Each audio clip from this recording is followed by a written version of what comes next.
Hello guys, welcome again to my channel just same things. इस video में मैं paper number 11 financial management and business data ethics का cover करने जा रहा हूँ। तो मैं अगर अपनी स्ट्रेटेजी का बात करूँ तो मैं पहले क्वेश्चन दिखा देता हूँ जो कैसा था। तो जो 7 क्वेश्चंस होते हैं उनमें से फर्स्ट क्वेश्चन आता है फाइनेंशियल मैनेजमेंट का थ्योरी थ्योरी के ऊपर, जो मैंने फुल्ली अवॉइड किया था क्योंकि आप जितने भी अच्छे से लिखो 14 आउट ऑफ 14 नहीं मिलता, पर न्यूमेरिकल में मिल सकता है। तो मेरा ये स्ट्रेटेजी था।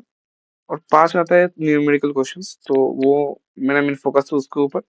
और जो क्वेश्चन नंबर 8 आता है वो था बिजनेस डेटा एनालिटिक्स के ऊपर। तो उस उस एक क्वेश्चन का कवर करने के लिए आपको 4 चैप्टर पढ़ना होता है।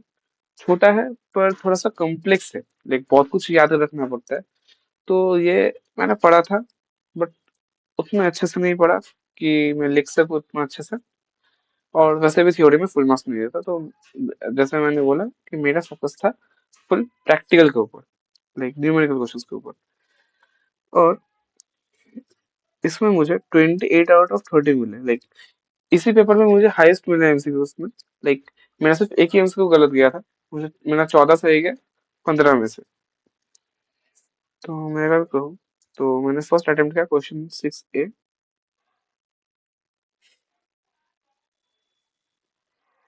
तो ये था वर्किंग कैपिटल मैनेजमेंट के ऊपर। तो ये एक गलती हो गया था मेरे से, लाइक इसमें एक हिडन एडजस्टमेंट था डेप्रिसिएशन का, जो मैंने जब मैं प्रैक्टिस करता था रेगुलरली तो मुझे आता था, पर एग्जाम में मुझे याद नहीं आ रहा था या क्या हुआ मुझे पता नहीं, और मैं कैलकुलेट करना भूल गया। तो इसमें मुझे एसेट्स में 5,12,500 निकला निकला है। तो इसमें मुझे 5,05,000, तो यह गलत हो गया। पर लाइबिलिटी सही था, तो इसके मुझे 2 मार्क्स मिले। तो एक बात था कि अगर आप लाइक मेरा जो ये आंसर पूरा गलत गया था, पर मेरा ये सही गया था, तो इसलिए मुझे 2 मार्क्स मिले। तो अगर आपका पूरा आंसर भी गलत होता है पर आपका कुछ सही हो जाता है, लाइक आपने ठीक किया है, तो मुझे आपका मार्क्स मिलेगा। लाइक कैसे मैंने डेप्रिसिएशन निकालना शुरू किया था, पर हाफ करने के बाद मुझे कुछ याद ही नहीं आ रहा था, तो मैंने पूरा काट दिया।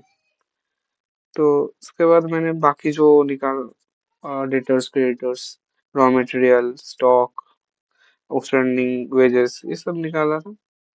तो इसके मुझे उतने मार्क्स नहीं मिले क्योंकि इस वर्किंग नोट से ही मैंने वहाँ पे लिखा था, तो वहाँ पे गलती हो गया, तो क्या मार्क्स मिले। और इतना वर्किंग नोट्स डिफिकल्टी भी नहीं था, सिर्फ डेप्रिसिएशन डिफिकल्ट था और वही मैंने गलती कर दी, तो मुझे 0 मिला। तो फिर था क्वेश्चन 6B। ये था normal EOQ reward level maximum level का। लाइक बहुत ही इजी क्वेश्चन था, तो मुझे मतलब ये सही गया तो मुझे 3 मिला, ये सही था तो ये 2 मिला, और पूरा सही था तो मुझे 7 मिला। और एक चीज, मेरा आंसर शीट यहाँ पे पूरा खाली था, पर मैंने नया क्वेश्चन शुरू नहीं किया क्योंकि आपको प्रेजेंटेशन अच्छा करना पड़ेगा। लाइक मैंने मैं यहाँ पे भी शुरू कर सकता था क्वेश्चन, बट मैंने नया नए पेपर से शुरू किया, लाइक नए आंसर शीट से। तो क्वेश्चन 4A था।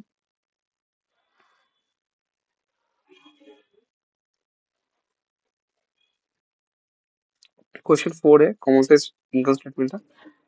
ये मैंने सीखा था, पर उतना अच्छे से प्रैक्टिस नहीं किया, तो मुझे पता नहीं था कि जो एक्सपेंसेस या कॉस्ट ऑफ गुड्स सोल्ड होता है वो नेट सेल्स के ऊपर कैलकुलेट करना था। मैंने ग्रॉस सेल्स को 100 मार्क के कैलकुलेट किया और पूरा मेरा गलत हो गया। लाइक क्या है वो देख सकते हैं कि मुझे 0 आउट ऑफ 0 मिला, 0 आउट ऑफ 7 मिला।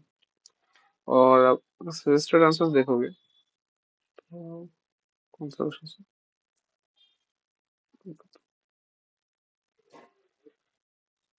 हाँ, यहाँ पे नेट सेल्स को 100 मार्क निकाला था, तो इसकी वजह से मेरा हर एक परसेंटेज गलत गया था, तो मुझे 0 मिला। ठीक है, फिर था क्वेश्चन 4B।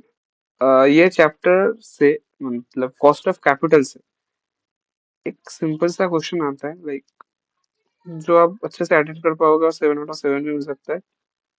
तो मैंने ये बहुत ही अच्छे से प्रैक्टिस किया था। लाइक मैंने कुछ चैप्टर्स बहुत ही फोकस किया था, like cost of capital, dividend, leverages. ये 3 टॉपिक मैंने बहुत अच्छे से कवर किया था। और एंड वर्किंग कैपिटल मैनेजमेंट, दो I did it wrong, but मैंने प्रैक्टिस बहुत अच्छे से किया था। एग्जाम में मेरे ऐसे गलती हो गया, मेरा कॉन्फिडेंस थोड़ा कम था, तो मैंने अटेम्प्ट किया फोर भी। तो WAC से निकालने के मुझे मिले 2 मार्क्स, लाइक ये सही था। फिर जो कॉस्ट होता है, cost of equity, cost of process, वो भी सही था। तो मुझे टोटल ये सब शो करने के ज्यादा मार्क्स थे, लाइक 5 + 2 7, उस स्टेटमेंट के 2 से, और बाकी जो इंडिविजुअली कॉस्ट निकालने का था वहाँ पे 5 था, लाइक 5 चीज निकालने का था तो 5 मिला। तो हर एक चीज का 1 मार्क्स था। फिर मैंने निकाला क्वेश्चन 7A। मैंने क्वेश्चन 7 था डिविडेंड का। तो ये बहुत ही एक ऑड क्वेश्चन था, लाइक डिविडेंड में Gordon's model and Walter's model होता है, तो वह से ही क्वेश्चन पूछता है। पर अचानक से हाइपोथेसिस से क्वेश्चन पूछ लिया, जो कि पूरे मॉड्यूल में सिर्फ एक ही एग्जाम्पल था। और PYQ में मैंने देखा था कि एक भी क्वेश्चन नहीं है। तो पूछ लिया मैंने। मुझे इस क्वेश्चन में बहुत टाइम लगा फॉर्मूला याद करके करने में। तो लगता है इस क्वेश्चन में मुझे 15 मिनट लगे, क्योंकि मुझे याद ही नहीं आ रहा था फॉर्मूला क्या था। फिर मुझे फॉर्मूला याद आया, ये फॉर्मूला था। तो मुझे इसका 2 मिले, लाइक फर्स्ट था, सेकंड था, इसमें भी 2 मिले। तो टोटल मुझे जो नंबर ऑफ शेयर्स निकालने का था, लाइक इतना, तो मुझे टोटल सीखना था, मुझे 7/7 ही मिला। एज आई सेड, मैंने पूरा पेज छोड़ दिया, नए पेज से आंसर शीट शुरू किया, आंसर लिखना शुरू किया। तो फिर मैंने कहा क्वेश्चन 7B। क्वेश्चन 7B था लाइक लिवरेजेस से, शायद लिवरेजेस था। हाँ, लिवरेजेस था। तो ये भी सिंपल क्वेश्चन आता है, तो मैंने फुल अटेम्प्ट किया, मुझे 7/7 मिलेगा। 2 + 2 + 3, लाइक 3 पार्ट थे, तो 2 + 2 + 3, टोटल 7 मिला। फिर था क्वेश्चन 5A। ये क्वेश्चन जो 5 होता है, लाइक लेट मी चेक, ये आता है, like it is the most difficult question among the 7 questions. इसमें ये मेरा अच्छे से प्रैक्टिस नहीं किया था, क्योंकि बाकी पेपर में मैंने और बाकी टॉपिक्स में मैंने बहुत ज्यादा मेहनत की थी। तो इसमें मेरा कॉन्सेप्ट थोड़ा क्लियर था, पर लगता है एग्जाम में कुछ गलती हो गया था, तो मेरा दोनों क्वेश्चन से आंसर्स नहीं मैच हुआ। लाइक जो कॉस्ट ऑफ प्रोजेक्ट था वो ठीक सही निकाला। ये जो स्टेटमेंट था कैश फ्लो आफ्टर टैक्सेस का, उसमें मुझे 1 मार्क्स मिला। तो टोटल कुछ एक में मुझे 1 मार्क्स मिला था शायद। मेरा फाइनल आंसर मैच हो गया कि प्रोजेक्ट एक्सेप्ट करना चाहिए, तो मुझे 3 मिला। पर अंदर कुछ गलत कर दिया, मैं बहुत ही ज्यादा गलत कर दिया, तो मुझे आंसर मैच नहीं हुआ, तो मुझे 3/7 मिला। नेक्स्ट क्वेश्चन था 5B, that is again from that chapter.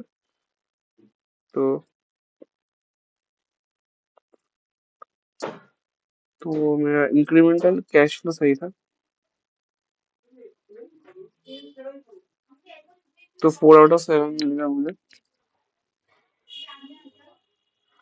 तो मेरा IRR लगता है सही था, तो मुझे 1 मिल गया। तो कितना मिला था इसमें, टोटल 4 था, 4 मिला था। लाइक फाइनल आंसर मैच नहीं हुआ था इसका शायद, क्या मैच नहीं हुआ था पता नहीं। एक second, advise the management. I didn't give advice. Like I forgot to comment on the answer. तो कमेंट करने के जो 3 मार्क्स अलॉटेड होते हैं शायद, वो मैंने गवा दिया, क्योंकि मैंने क्वेश्चन अच्छे से नहीं पढ़ा था। फिर एक सेकंड,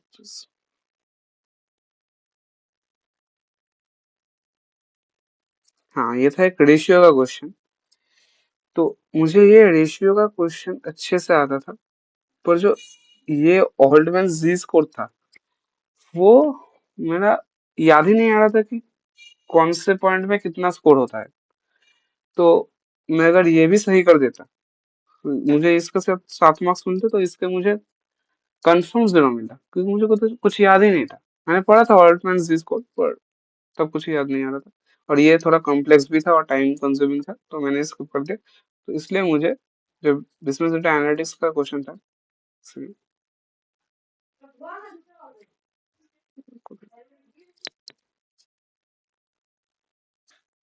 बिजनेस डेटा एनालिटिक्स का जो क्वेश्चन होता है, तो मैंने वो किया था।